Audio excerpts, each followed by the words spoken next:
black holes become the fundamental building block of the universe.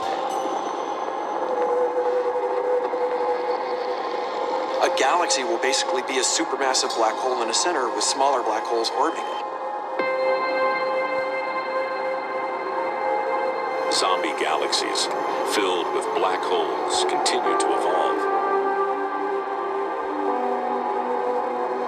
They'll eat each other and they'll get bigger, and maybe they'll fall into the supermassive black hole and it'll get bigger. The universe will still be an exciting, dynamic place. It's just that the timescales you're talking about are now trillions of years instead of thousands or millions of years.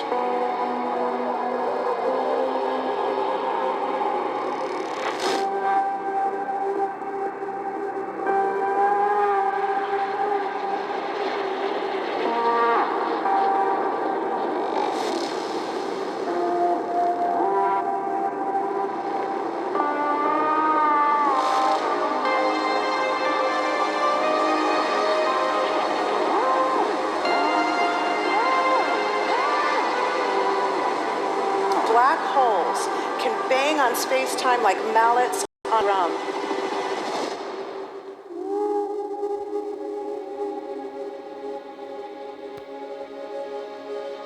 And they have a very characteristic song.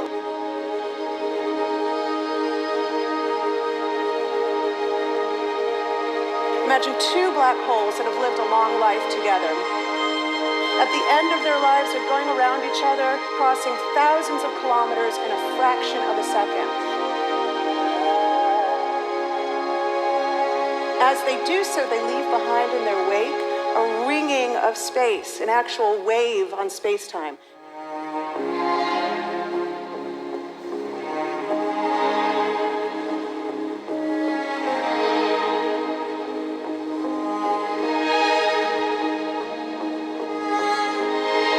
Space squeezes and stretches as it emanates out from these black holes banging on the universe. Those are the gravitational waves. They are literally the sounds of space ringing. And they will travel out from these black holes at the speed of light as they ring down and coalesce to one spinning, quiet black hole.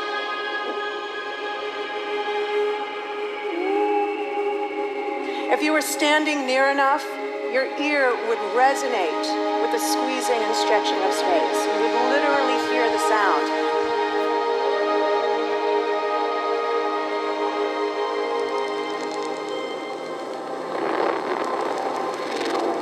Imagine a lighter black hole falling into a very heavy black hole. The sound you're hearing is a light black hole banging on space each time it gets close.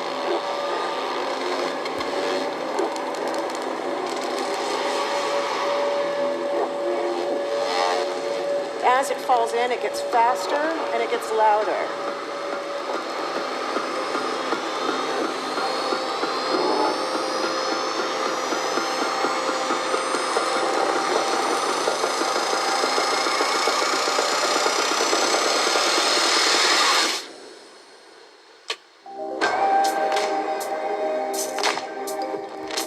Scientists used to think black holes were immortal, but even these will one day die. Now we're talking about timescales of unimaginable length, quadrillions of years into the future. On that timescale, even the black holes begin to evaporate.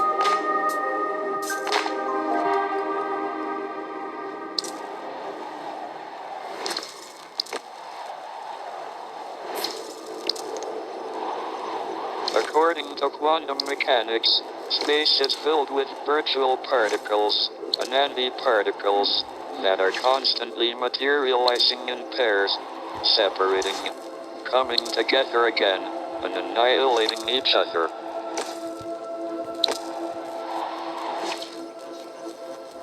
In the presence of a black hole, one member of a pair of virtual particles may fall into the hole, leaving the other member without a partner with which to annihilate. The forsaken particle appears to be radiation emitted by the black hole. And so, black holes are not eternal. They evaporate away at an increasing rate, until they vanish in a gigantic explosion.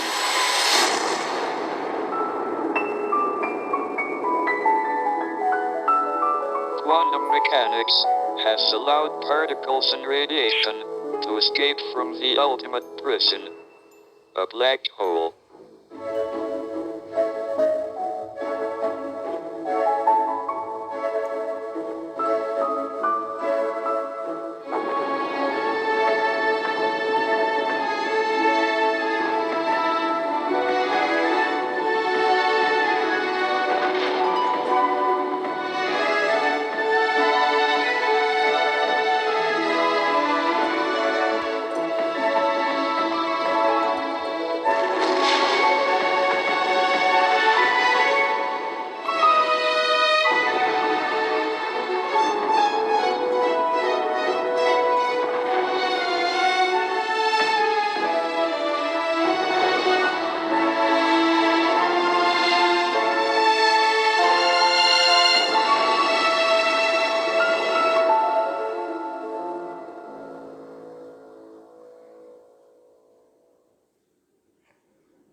Philosophers and poets have asked the question, will the world end in fire or ice?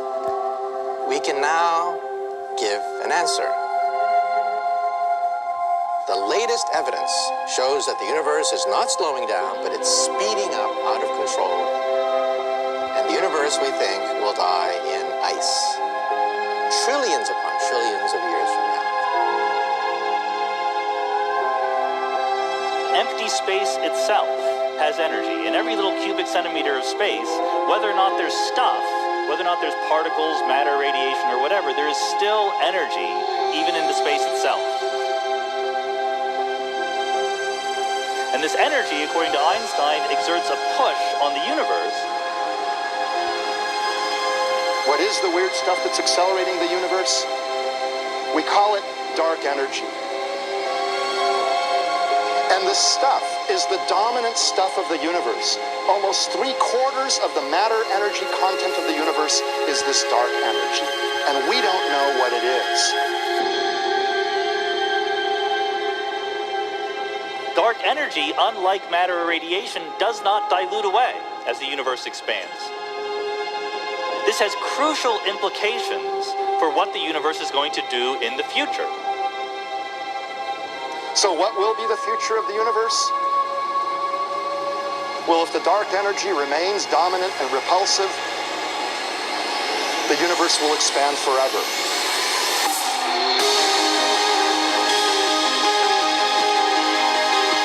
Faster and faster and faster with time. A runaway universe. 70% of the energy of the universe resides in empty space, and we don't understand why.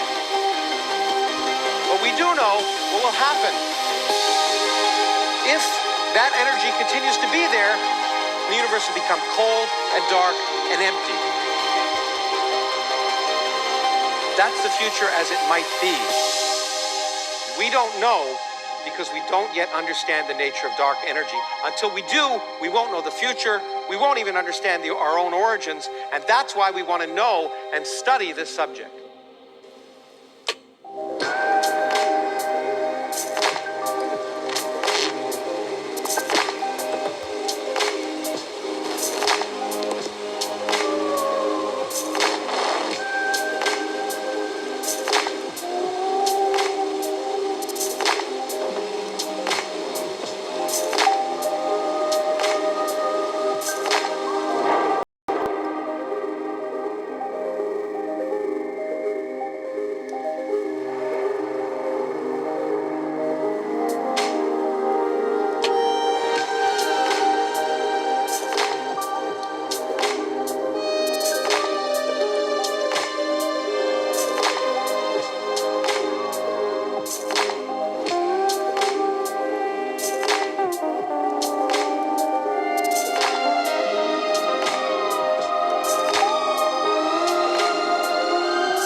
does seem to be for an ever colder, ever emptier universe.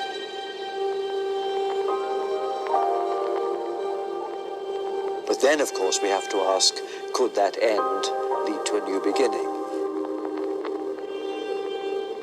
And there are ideas whereby what actually is the end of our universe could in some sense be linked to the beginning of a new one.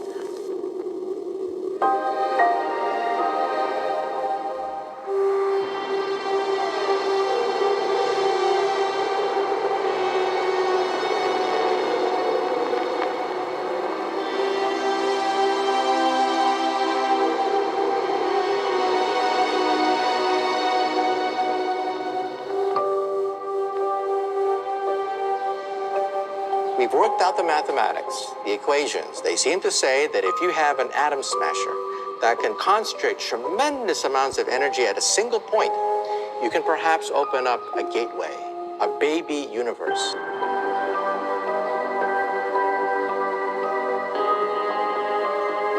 Facing the death of everything there is, this perhaps is their only possibility of escape.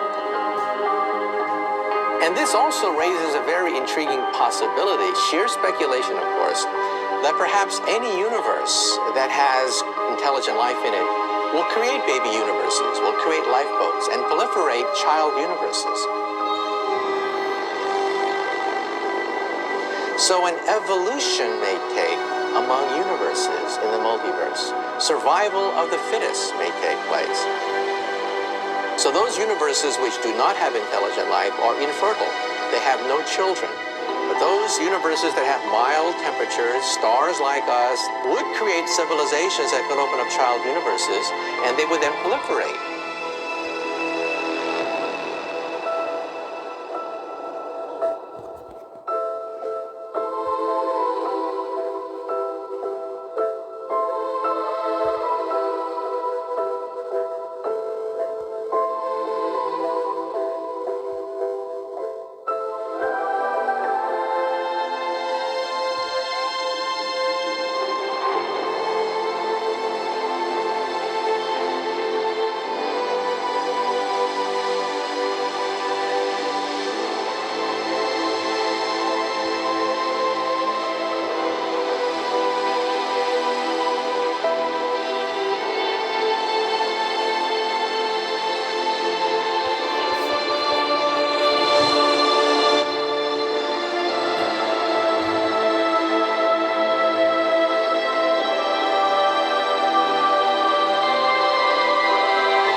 After an unimaginable length of time, even the black holes will have evaporated, and the universe will be nothing but a sea of photons gradually tending towards the same temperature as the expansion of the universe cools them towards absolute zero.